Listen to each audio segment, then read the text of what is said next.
कर पा रहा है ना? आगे जी, बढ़ेंगे जी। नेक्स्ट स्लाइड को? जी। जी, जी। ठीक।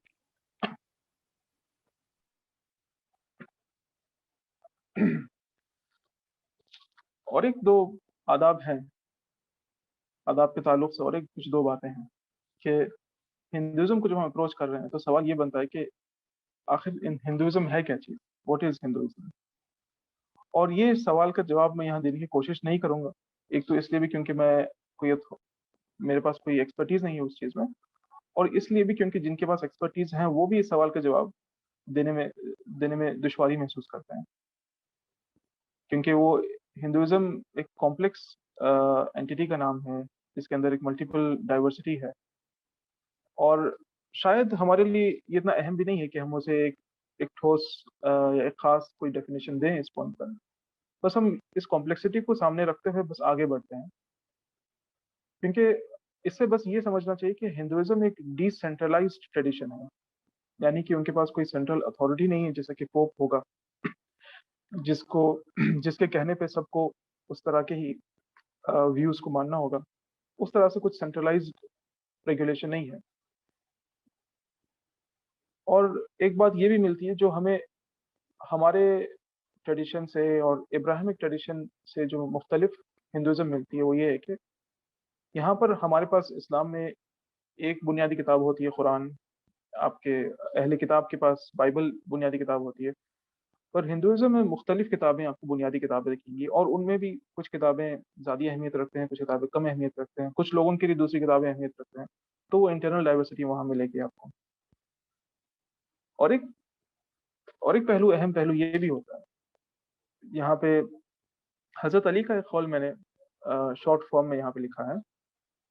अ, हज़रत अली ने किसी जंग के दौरान जब आपके ख़वारिज जब आ रहे थे, तो उस कॉन्टेक्स्ट में उन्होंने कुछ ये बात कही थी। उनको ख़वारिज में से कुछ लोग उन्हें ये कहने की कोशिश कर रहे थे कि जबकि आपके सामने खुदा की किताब है, तो फिर आप अपनी राय क्यों रख रहे हैं वहाँ पे? खुदा की किताब के हिसाब से करिए। तो उस बात पे हज़रत अली ने ऐसे कहा था कि खुदा की किताब जो है, ये कुरान जो है, वो ख़ामोश है, और उसे आवाज़ जो है हम ही देते हैं हमारे इंटरप्रिटेशन के ज़रिए। तो हमें सिर्फ़ टेक्स्ट को हम आइसोलेशन में कभी नहीं देख सकते। टेक्स्ट को इंटरप्रेट करने वाले लोग होते हैं, एक कम्युनिटी होती है, एक ट्रेडिशन होता है। उसके ज़रिए उस टेक्स्ट को अप्रोच करना चाहिए।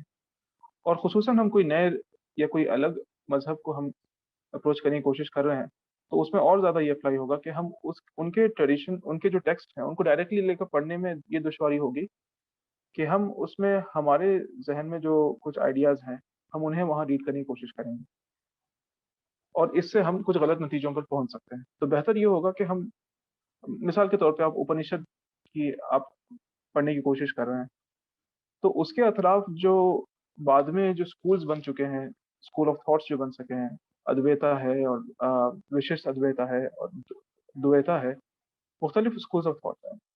तो उनके ज़रिए आप उस टेक्स्ट को समझने में वही एक तरीका है जिसके ज़रिए आप उस टेक्स्ट को कुछ हद तक या कुछ अ, इंसाफ के साथ समझ पाएँगे। वरना आप बस उसमें वही देखेंगे जो आप देखना चाह रहे हैं वहाँ पे। और ये एक बहुत अनकॉन्टेक्सचुअल या डिकॉन्टेक्सचुअल चीज़ होगी। आखिर सवाल ये है कि व्हाट इज़ अ रिलिजन? जब हम कंपैरेटिव रिलिजन की बात करते हैं कभी भी, तो उसमें एक एक बहुत बड़ी जो रुकावट आती है, वो ये आती है कि मुख्तलिफ जो लोग जो उसमें इन्वॉल्व्ड हैं, सबकी अलग-अलग राय होती है कि रिलिजन को लेकर। रिलिजन के माने ये होने चाहिए, रिलिजन इस तरह से होना चाहिए, रिलिजन में इतनी किताबें होनी चाहिए, या अ, इस तरह की किताबें होनी चाहिए। तो हम उससे ये अंदाज़ा लगा सकते हैं कि रिलिजन क्या होना चाहिए, वो हर आदमी, हर रिलिजन को मानने वाला अपने पॉइंट ऑफ व्यू से डिफाइन करेगा। तो हमें ये तो इस एहसास को लेके आगे बढ़ना है कि हम हमारे एंगल से हमें कुछ बातें ऐसी लगती होंगी कि रिलिजन या कोई खुदा की किताब है, तो वो इस नौइयत की होनी चाहिए। पर वो हमारा प्रिज़म्पशन होगा जो हम वहाँ लेकर आ रहे हैं। कोई और किसी और प्रिज़म्पशन से आएगा, अगर कोई हिंदू है तो कोई और प्रिज़म्पशन से आएगा वो। और उसको एक अलग ही अ, आइडिया ऑफ रिलिजन उसके ज़हन में होगा, और उस हिसाब से उसको अपना रिलिजन वो जस्टिफाई कर पाएगा। तो ये एक बुनियादी चीज़ है जहाँ पे हमारे इख्तिलाफ़ात, मतलब इन चीज़ों को सामने रखते हुए हम कुछ हद तक उसको इंसाफ करने की कोशिश कर सकेंगे। अगले स्लाइड की तरफ बढ़ते हैं। जी, जी, आगे बढ़िए। जी, ठीक। तो आज का जो उन्वान है अद्वैता वेदांता। टर्म पहले हम ब्रेक डाउन कर लेंगे। अद्वैता के माने, पहले वेदांता के माने आपको बताऊँगा मैं। अ, शायद आप लोग जानते ही होंगे, फिर भी आपके लिए एक रिवीजन भी हो सकता है क्योंकि आप लोग जनरली इस टॉपिक में इंटरेस्टेड हैं। पर वेदांता उसे कहते हैं जो वेदास, जो अर्लीएस्ट आपकी किताबें हैं हिंदुइज़्म की, जो श्रुति हैं, उनका जो आखिरी हिस्सा है, उसे वेदांता कहते हैं। वेदास का जो आखिरी हिस्सा है, वेदा अंत, यानी वेदा का एंड, वेदांता। और अद्वैता वेदांता एक एक स्पेसिफिक स्कूल ऑफ थॉट है, जो वेदांता को इस तरह से इंटरप्रेट करता है कि बुनियादी फ़लसफ़ा उसका ये है कि हकीकत जो है नॉन डुअलिस्टिक है। इसके माने ये है कि खुदा और मखलूक ये 2 अलग वजूदात नहीं है, वह एक ही वजूद है। जैसे यानी हमारे पास वहदतुल वजूद कहते हैं कुछ लोग, वजूद एक है और उसके मुख्तलिफ फॉर्म्स हैं। उसे हम और तफ़सील से आगे देख देख सकेंगे और ये एक बुनियादी डेफ़िनेशन आपके सामने मैं रखना चाह रहा हूँ। अब अच्छा, ये बात क्लैरिफ़ाई हो जाए कि वेदांता के दूसरे भी स्कूल्स हैं। अ, और वेदांता जो है, आप उपनिषद्स को वेदांता कहते हैं। ये उपनिषद वो हिस्सा है वेदास का जो आखिर में आती है। जो 4 वेदास हैं, उसके आखिर हिस्से को उपनिषद कहते हैं, जिसमें फिलोसॉफ़िकल और थियोलॉजिकल बातें होती हैं। शुरुआत के जो 3, जो बाकी की जो हिस्से होती हैं वेदास की, उसमें रिचुअलिस्टिक बातें ज़्यादा होती हैं और प्रैक्टिस के रिलेटेड बातें ज़्यादा होती हैं। अब एक एक बुनियादी एंगल जो हम ले सकते हैं, अब मतलब इनकी एक सवाल ये रेज़ किया जा सकता है कि क्या ज़रूरत है या फिर क्या कमी है इंसान के पास जिसे अद्वैता वेदांता पूरी करने के लिए आ रहा है? ये फ़लसफ़ा किस चीज़ को एड्रेस करने की कोशिश कर रहा है? उसे हम एक ब्रॉड वे में द ह्यूमन प्रॉब्लम कह सकते हैं कि इंसान के जो मुख्तलिफ जो ज़िंदगी में क्वेस्ट्स हैं, इंसान प्लेज़र सीक करता है, इंसान अ, पैसे सीक करता है, वेल्थ सीक करता है, स्टेटस सोसाइटी में सीक करता है। पर इस फ़िलॉसफ़ी के हिसाब से इंसान जब इन चीज़ों को सीक करता है और उसके बाद एक ऐसी पॉइंट पे वो रीच करता है कि उसे ये चीज़ें खोखली मालूम होना शुरू होती हैं या उसे ये चीज़ें इनकम्प्लीट महसूस कराती हैं कि इसके बावजूद भी उसके अंदर एक बेचैनी है या एक वॉइड है या एक एम्प्टीनेस है जो पूरी नहीं हो रही है। प्लेज़र के ज़रिए पूरी नहीं हो रही है, वेल्थ के ज़रिए नहीं हो रही है, सोसाइटी में स्टेटस के ज़रिए भी पूरी नहीं हो रही। अब जब ये इंसान का प्रॉब्लम है, इसे इसे हल करने के लिए वेदांता ये सिखाता है कि वो जो आपके अंदर जो एम्प्टीनेस है, वो सिर्फ़ खुदा से पूरी हो सकती है। और आप जब ज़िंदगी के इस मोड़ पे आएँगे जहाँ पे आपको बाकी सब चीज़ें आपने जो परस्यू की हैं वो इनकम्प्लीट और नाकाम महसूस होंगी, तब आप एक बहुत बेहतरीन स्टेट में हैं उस पॉइंट पे खुदा की तरफ पलटने के लिए।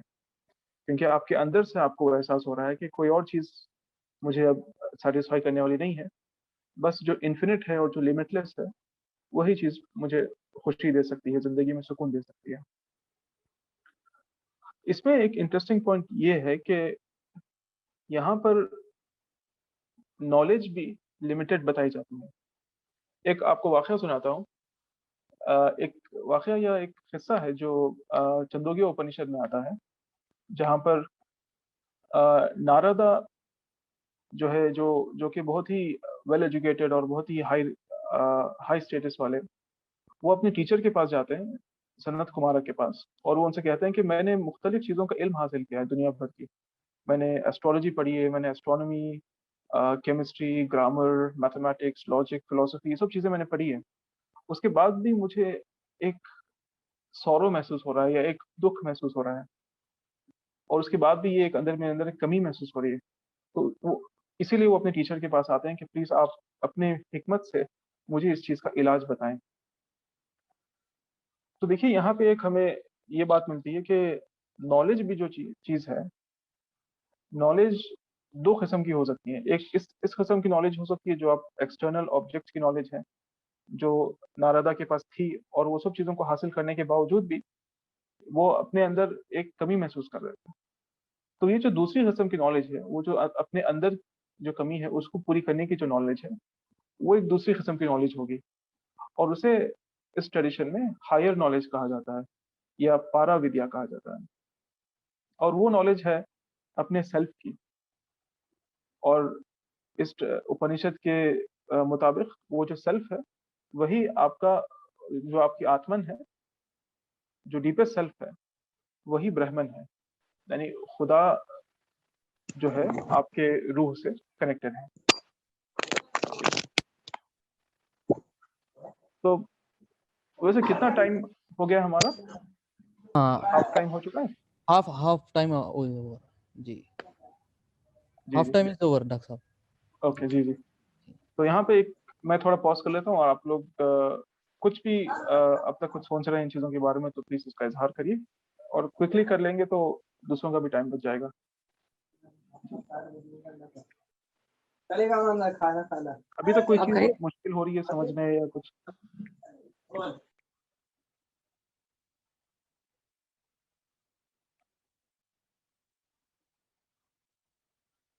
आप लोग चैट में भी बोल सकते हैं। अगर सब ठीक लग रहा है तो आगे बढ़ते हैं। हेलो अस्सलाम वालेकुम। जी, अस्सलाम वालेकुम।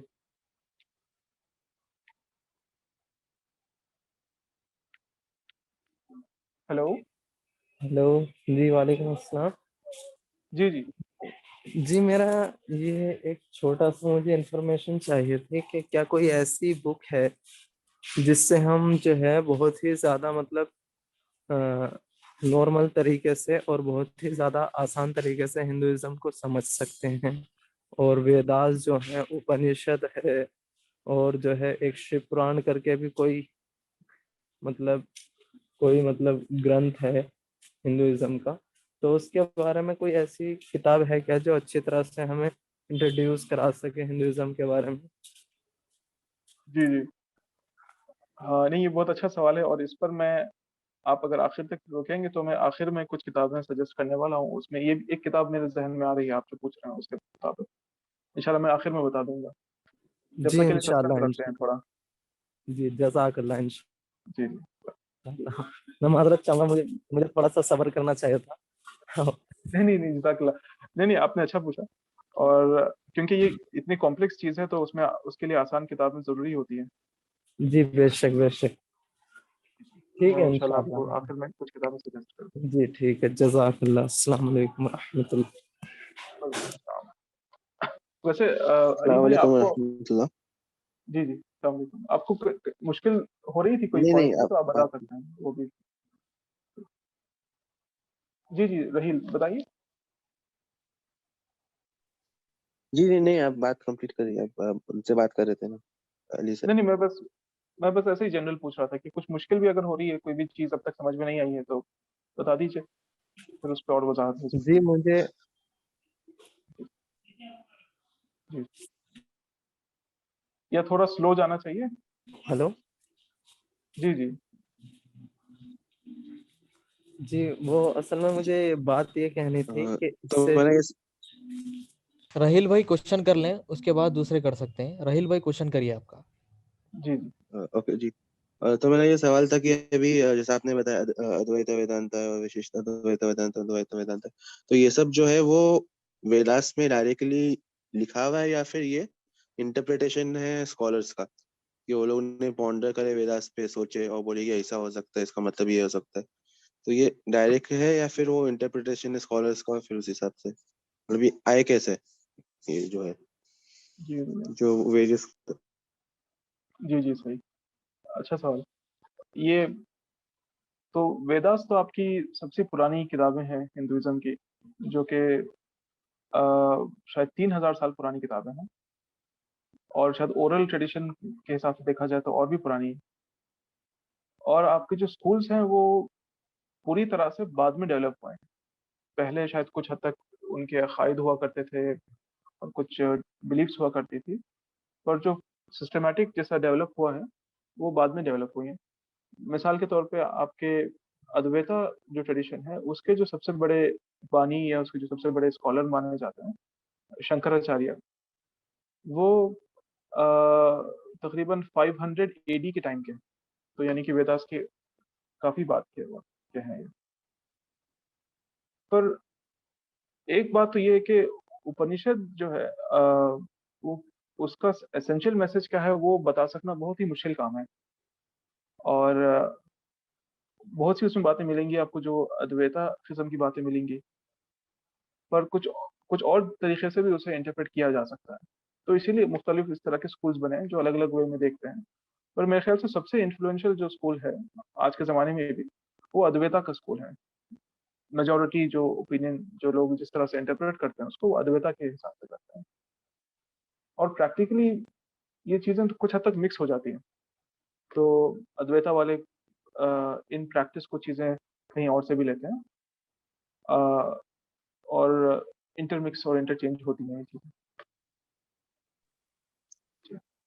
जी आपने ये बताया था कि वेदांत का मतलब वेदा का अंत, तो ये जो वेदांत है, उपनिषद है, तो ये ओरल जी ट्रेडिशन का ओरिजिनल पार्ट था या ये फिर ये सब भी बाद में है वेदास के बाद?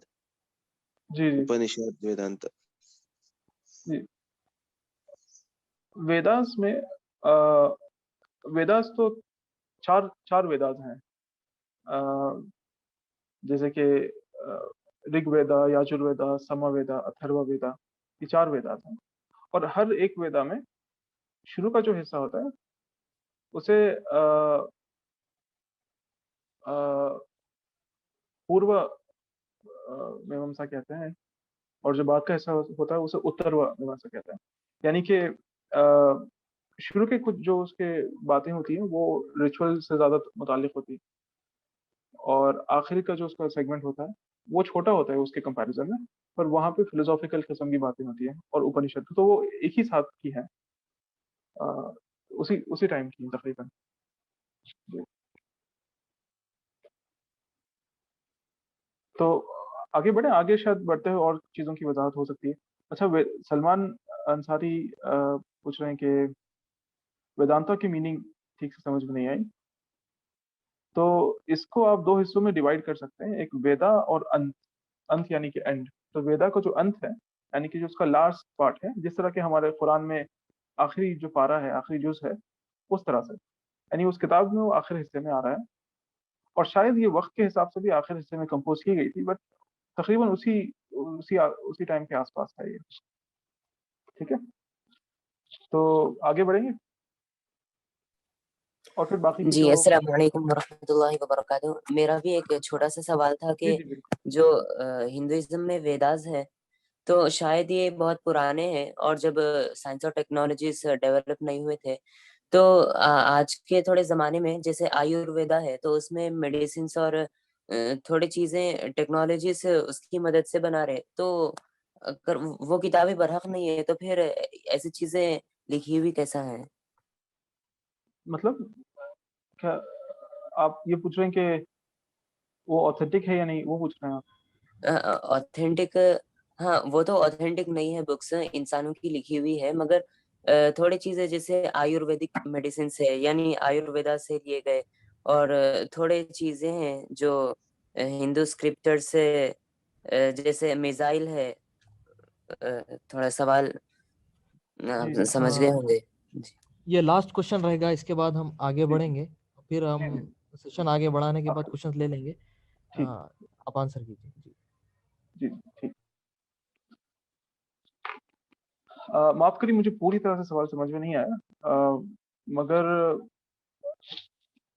आप शायद ये बता रहे हैं कि मॉडर्न साइंस के हिसाब से वो किताबें नहीं हैं, तो कैसे हम उन चीज़ों को देखेंगे। जैसे आयुर्वेदिक मेडिसिन है या कुछ और चीज़ें हैं।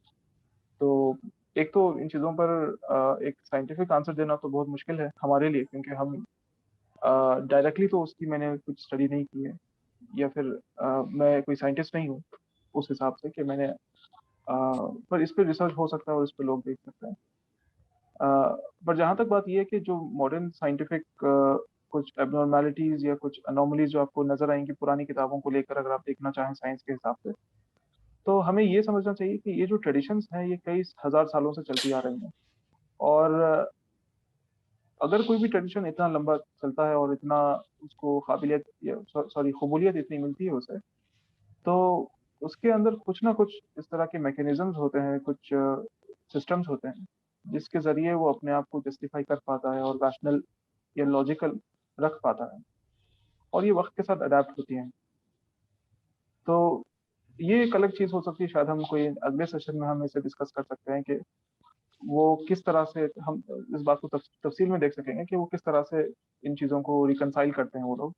पर ये बस अब के लिए इतना आप समझ सकते हैं कि वो उनके पास अपनी कुछ इंटरनल रीजंस होती हैं, अपनी कुछ इंटरनल रैशनैलिटी होती है जिसके हिसाब से वो उसे रिकनसाइल कर पाते हैं। अब वो क्या है वो हम अलग कभी और देख सकते हैं। चलिए आगे बढ़ते हैं, और शायद हम पूरा हमारे जुबैर भाई आप बता दीजिए अगर वक्त हो रहा है तो हम जहां तक भी वक्त है वहां पे रुक जाएंगे, फिर अगले सेशन में हम कंटिन्यू भी रख सकते हैं डिस्कशन को। जी, in 25 minutes we have to conclude, so that you should just precise जी। your content and we'll take the questions later. Okay, आप मुझे रोक लीजिए जब भी वक्त हो रहा है, आप मुझे रोक लीजिए। ठीक है जी। ठीक। तो लास्ट पॉइंट हमने जो देखी वो ये थी कि हमने वो किस्सा देखा जहाँ पे नारदा जो है अपने नॉलेज, अपनी जो मुख्तलिफ चीज़ों के जो उन्होंने महारत हासिल की थी उसके बावजूद वो अपने आप को इनकम्प्लीट महसूस कर रहे हैं। तो हमने देखा कि वो जो इल्म है और जो सेल्फ नॉलेज है या जो हायर नॉलेज है उपनिषद के हिसाब से, वो नॉलेज में और ये इस नॉलेज में फर्क होता है, और इसे वो विद्या कहता है। असल नॉलेज इसी चीज को कह सकते हैं आप, या फिर हमारे पास जिसे इल्म कहते हैं। इल्म में भी हमारे पास जिस तरह से इल्म नाफे और बेकार इल्म में फर्क होता है, या फिर लोअर दर्जे के इल्म में फर्क होता है, उसी उसी की एक पैरेलल आप इसे समझ सकते हैं कि एक हायर नॉलेज है और एक लोअर नॉलेज है, या फिर उसे ऐसा देखें कि एक कंप्लीट नॉलेज है और एक इनकम्प्लीट नॉलेज है। यानी कि एक नॉलेज है जो आप अ, उसे एक बार आपने हासिल कर लिया तो उसके बाद आपको कोई चीज़ की कमी महसूस नहीं होती, और दूसरा नॉलेज है जितना भी आप उसे हासिल करते जाएं आपको हमेशा महसूस होगा कि आप और कर सकते हैं और आपको एक कमी अपने अंदर महसूस होगी। तो अब सवाल ये है कि वो ऐसी क्या चीज़ है जो वो कंप्लीट नॉलेज दे रही है, या इंसान को कंप्लीट नॉलेज या एक कंप्लीट सुकून और इत्मीनान दे सकती है। तो वो कहेंगे कि ये नॉलेज ऑफ गॉड है, या नॉलेज ऑफ ब्राह्मण है। ब्राह्मण जो है उनका वर्ड फॉर गॉड उपनिषद में वो आता है, और यही ब्राह्मण नॉलेज ऑफ आत्मन है, यानी कि आपका जो डीपेस्ट, आपका जो सेल्फ है। इस बारे में हम नेक्स्ट स्लाइड में हम देखेंगे, तो अभी मैं तफसील में नहीं जाऊंगा। एक आखिरी पॉइंट में आपको ये बता दूं कि अब नॉलेज ऑफ सेल्फ क्या है उसकी तफसील आएगी, तो उसके लिए आप थोड़ा सब्र कर लीजिए, नेक्स्ट स्लाइड पे ही हम डिस्कस करेंगे। पर इससे पहले हम कुछ प्री रिक्विजिट्स देखेंगे कि वो नॉलेज तक जाने के लिए इंसान को किन चीज़ों की ज़रूरत होती है। तो जिस तरह हमारे ट्रेडिशन में भी आपको इल्म बिना अमल के अधूरा समझा जाता है, उसी तरह उनके पास भी अमल की बहुत अहमियत होती है, और एक अखलाकी ज़िंदगी गुजारने की बहुत अहमियत होती है। और ये सब चीज़ें ज़रूरी होती हैं अगर आप सही मानों में इल्म हासिल करना चाह रहे हैं तो, क्योंकि आपकी जो गुनाहें हैं और आपके जो खामियां हैं, आपकी अगर अखलाक में कुछ खामियां हैं तो वो आपके लिए इल्म हासिल करने में रुकावट बन सकती है, और उससे पहले आपको उस पर आपको काम करने की ज़रूरत होगी, या आपको अपना तज़किया करने की ज़रूरत होगी। तो मैं आपके सामने कुछ लिस्ट कर देता हूँ कि ये क्वालिटीज़ क्या क्या है अद्वैता ट्रेडिशन के हिसाब से, और मैं यहाँ पे डॉक्टर अनंतानंद राम बच्चन की किताब से कोट कर रहा हूँ। जिसके साथ मैंने रिसेंटली डिस्कशन किया था। तो पहली चीज़ तो ये कि आपको एक पीस ऑफ माइंड चाहिए। तो आपको अगर इल्म हासिल करना है और आपको अगर असल इल्म हासिल करना है या हायर नॉलेज हासिल करनी है, तो उसके लिए क्या-क्या क्वालिफिकेशंस है। एक आपको पीस ऑफ माइंड चाहिए और सेल्फ कंट्रोल चाहिए। और एक कुछ टर्म्स है, मैं यहाँ पे टर्म्स को इस्तेमाल करूंगा ताकि शायद आपको भी अच्छे वो चीज़ थोड़ा खुल के आए आपके सामने।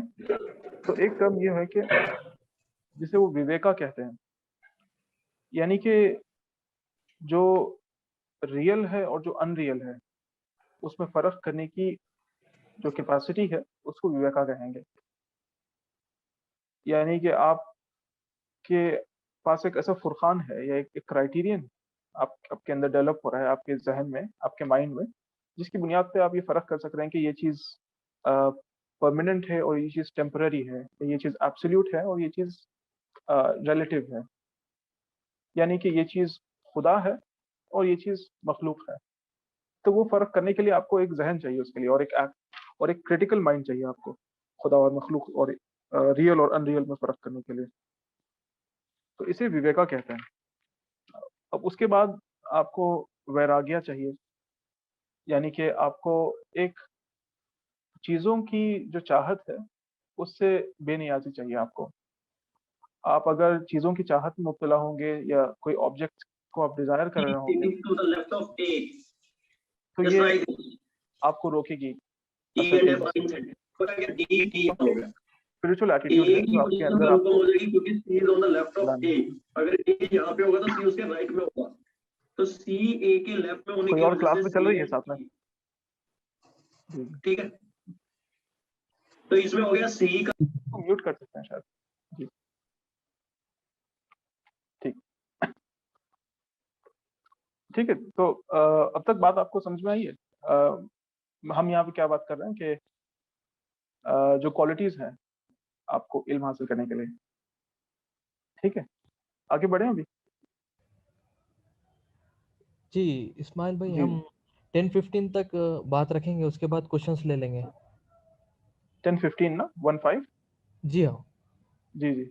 हाँ, ठीक है, अच्छी बात। ठीक। तो अ, इसी बात को और थोड़ा मैं कंटिन्यू करता हूँ कि क्या हम अभी देख रहे हैं कि कौन सी क्वालिटीज़ हैं। एक आपको अ, आपके पास विवेका ज़रूरी है, यानी कि फ़र्क कर सकना चीज़ों में, और वैराग्य ज़रूरी है, यानी कि एक डिटैचमेंट होना चीज़ों से। अगर आपको चीज़ों की चाहत है, अगर आपको पैसों की चाहत है या आपको प्लेज़र की चाहत है, कंफर्टेबल ज़िंदगी की चाहत है, तो ये सब चीज़ें आपके लिए एक रुकावट बन सकती हैं इल्म के रास्ते में। तो ये देखिए, ये बहुत अहम बात है, और जो शायद हमारे लिए यहाँ पे हम इस ट्रेडिशन की मदद हम यहाँ ले सकते हैं।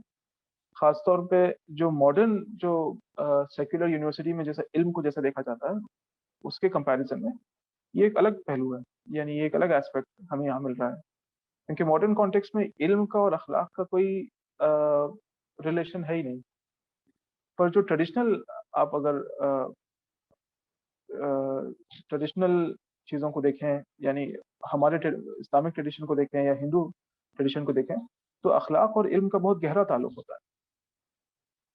और भी कुछ चीज़ें हैं, जैसे कि एक वो कहेंगे कि आपको अपने थॉट्स को कंट्रोल करने की सलाहियत आपके पास होनी चाहिए, और अपने एक्शंस को कंट्रोल करने की सलाहियत होनी चाहिए, और आपको अपनी जो ज़िम्मेदारी है उसे अंजाम देना चाहिए। आपकी कोई अगर आपकी सोशल ज़िम्मेदारी है, आप अगर फादर हैं या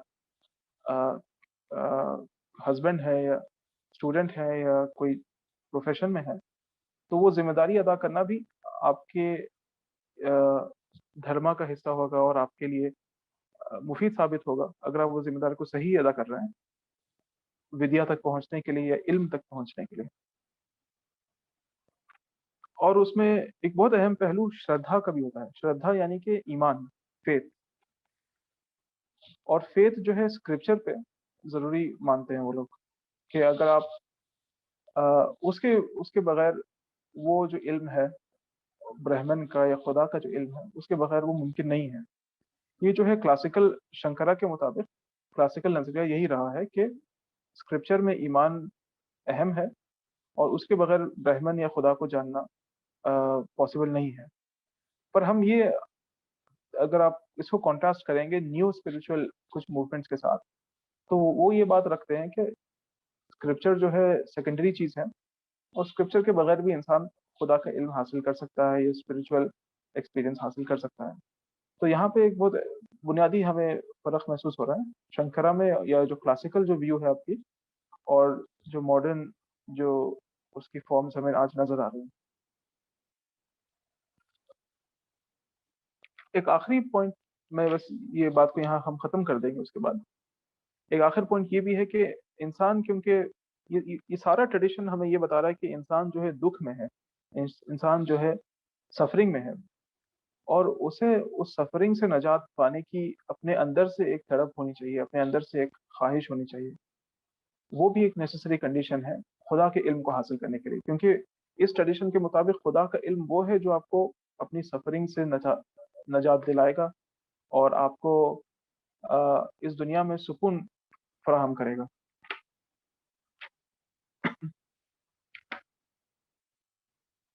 चलिए आज के लिए बस यहीं पे हम बात को रोकते हैं, और मैं आपको ख़त्म करने से पहले एक ये बता दूंगा कि अगली बार हम अगर बात कर रहे हैं तो इस चीज़ पे बात करेंगे कि ये हमारा जो आत्मन है, जो सेल्फ है, उसका क्या असल नेचर है, और फिर खुदा का क्या असल नेचर है और इस ट्रेडिशन में, और उसके बारे में कुछ जो गलतफहमियां हैं आमतौर पे जो गलत तरीके से समझते हैं लोग, उसे हम थोड़ा क्लैरिफाई करेंगे। और हम अगर मौका मिले तो हम मूर्तियों को किस तरह से समझ सकें, क्योंकि ये हमारे लिए बहुत शायद मतलब आउटवर्ड अगर हम देखें तो ये हमारे लिए एक इख्तलाफ की पॉइंट बनती है, जहाँ पे हमारे प्रैक्टिसेस अलग हैं, उनके अलग हैं, पर उसके बावजूद हम ये समझने की कोशिश कर सकते हैं कि उनका इसके पीछे क्या फ़लसफ़ा है और क्या सोच है। आखिर में मैं कुछ किताबें आपको बता दूँगा, अगर आप अभी सुनना चाह रहे हैं तो अभी मैं कुछ सजेस्ट कर सकता हूँ, या हम कुछ अभी डिस्कस भी कर सकते हैं। जज़ाकल्लाह। जी। अब तक हमारे सामने डॉक्टर साद इस्माइल साहब ने बहुत सी चीज़ों को बताया, जैसे फर्स्ट आपने अंडरस्टैंड दी अदर्स, यानी वो लोगों को समझना, ये या हिंदुत्व को समझना बहुत इम्पोर्टेंट है। उसके बाद आपने बताया कि मतलब सेल्फ अंडरस्टैंडिंग उनकी क्या है, वो भी जानना बहुत ज़रूरी है। उसके बाद फिर जनरलाइज नहीं करना है किसी एक तबके को। उसके बाद आपने बताया कि हिंदुइज्म इज डिसेंट्रलाइज एंटिटी है, उसका कोई एक सेंटर नहीं है। जैसे बहुत सारी किताबें हैं, बहुत सारे गुरुस हैं, वो चीज़ें। उसके बाद आपने बताया कि व्हाट इज रिलीजन के ऊपर आपने गुफ्तगू की। उसके बाद आपने वेदांता का डेफिनेशन बताया कि एंड ऑफ द वेदा, और उसमें बताया कि खुदा और मखलूक एक ही चीज़ है, खुदा रूह का कनेक्शन। फिर एजुकेशन के ऊपर आपने बात की। तो बहुत सी चीज़ें आपने बताई, इसके ऊपर आप क्वेश्चन कर सकते हैं, उसका आपको आंसर इंशाल्लाह डॉक्टर साहब आपके सामने देंगे। इसके ऊपर क्वेश्चन कर सकते हैं। या अगर कोई चैट में भी लिखना चाह रहे हैं तो वहाँ पे भी कुछ क्वेश्चंस लिख सकते हैं। जी हाँ, चैट में भी आप, चैट बॉक्स में आप क्वेश्चन डाल सकते हैं अपना।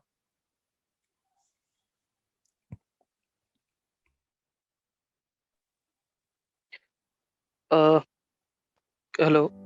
जी जी।